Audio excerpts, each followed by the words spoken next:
First, I'm going to show you how to peel an apple. I love to use a peeler and use it kind of like I will use a paring knife. You're just going to put your peeler inside the apple just like so, and then just rotate the apple and the peeler. You don't want to do too much overlapping. The whole idea is with one stroke you leave nothing behind and you go to the next layer.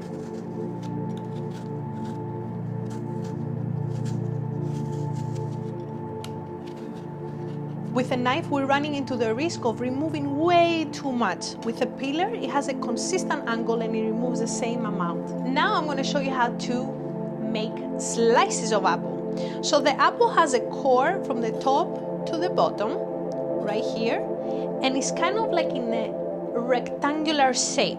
So you could take your knife and run on each side of the apple. So I'm going to go down.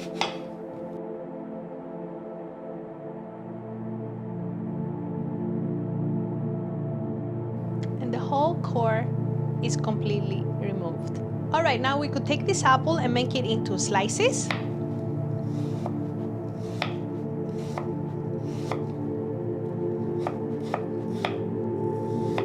If you're gonna slice the apples and use them later, use water with a little bit of lemon juice because the apples oxidize, which means they're gonna turn brown. By using that liquid, you're gonna have crispy and beautiful apples.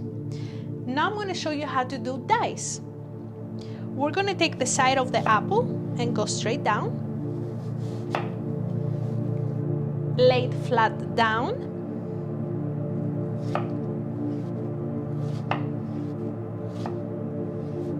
After you do your horizontal lines, we're going to do the vertical.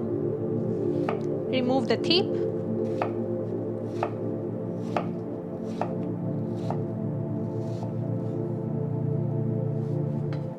And there you have it, small dice. If you want it to be perfect, you know how to do it, just square off all the ends. I'm going to show you one last cut, which is the wedges. Let's leave the skin on this apple. I want you to just go straight down the middle, right here. Flip the apple, cut it in half. And then we're going to do wedges. So you could place your knife on an angle and make sure that it's steady and go straight down in an angle. You create your wedges. Same thing on the other side. Now take your paring knife, go into a half moon motion.